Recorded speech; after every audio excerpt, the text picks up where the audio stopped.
দান করছে এক উপরে তুই যদি রাস্তাটা নেয় তাহলে এটা কি সরকার নাই, দেশে বিচার নাই? ইউটিউব দেখে উদ্বুদ্ধ হয়ে শত বছরের পুরনো কবরস্থান দখল করে রাস্তা নির্মাণের অভিযোগ উঠেছে স্থানীয় এক যুবকের বিরুদ্ধে। ওই যুবকের দাবি, এলাকায় এই রাস্তা ছাড়াও কবরস্থানের উপর আরো 7-8টি রাস্তা রয়েছে।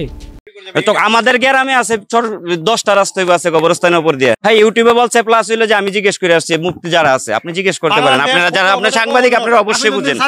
এমন হৃদয় বিদারক মর্মান্তিক দুর্ঘটনাটি ঘটেছে ঢাকার কেরানীগঞ্জে।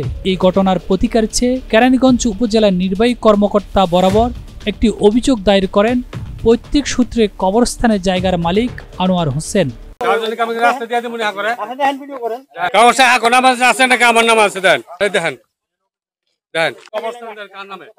এই দেশ যা আছে সব মাটি দিছে, রাস্তা করুন কয়ে যায় যাইব যায় কথা কইবে হাগাটা বেলা খালি বেলা লাশ পালাই দিব ও পাইব মাথা সে ছেলে বিটকল দিয়ে এটি কয়। আর এইখানে এই রাস্তা যে হারা নিচ্ছে কারো লোকে বুঝা পরামর্শ করে নাই। আর আমার দাদির বাপের কবরের উপর দিয়ে হেরা রাস্তাটা নিচ্ছে। একবারে বাধা দিতে গেলে হেরা আমগরে আক্রমণ করতে চায়, মারামারি করতে চায়। এই জন্য আমরা লগে মারামারি করতে যাই নাই। তার অভিযোগের ভিত্তিতে জানা গেছে কেরানীগঞ্জ মডেল থানাধীন আটিবাজার হিজলা রোডে 7% জমির উপর তাদের দাদা দাদি সহ পরিবারের মৃত স্বজনদের দাপন করা হয়েছে। স্থানীয় খন্দকার পরিবারের শামীম ও মামুন খন্দকার গঙ্গের বাড়িতে সম্প্রতি তৈরি করা একটি গরুর খামারের প্রবেশের পথ না থাকায় কবরস্থানের দেয়াল ভেঙে জোরপূর্বক রাস্তা নির্মাণ করেছে।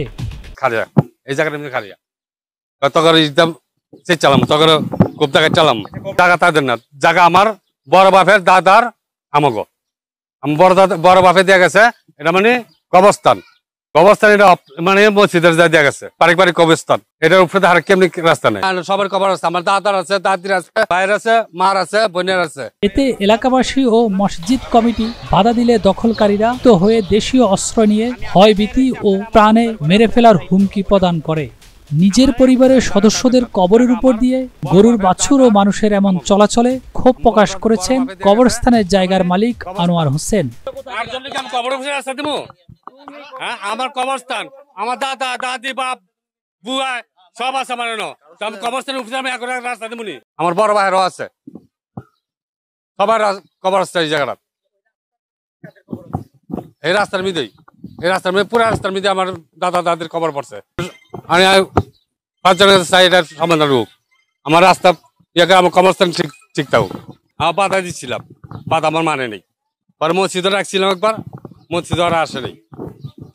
পরে মসজিদে একদিন কইলাম, আমার মার তো আসে।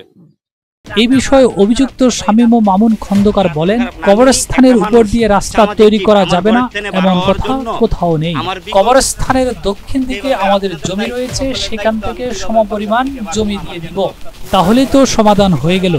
আমার ঘরের থেকে বার হওয়ার জন্য আমার বিকল্প ব্যবস্থা যেভাবে আপনাদের দায়িত্ব, সকলের দায়িত্ব, আমি কিভাবে বাসার থেকে বার হবো। আমার যেন 10টা-15টা ঘর আছে, এই ঘরের মানুষগুলা যে কিভাবে বাসার থেকে বাড়িব, এই দায়িত্ব আপনাদের, এই দায়িত্ব আমার নিজের নিতে হয়েছে।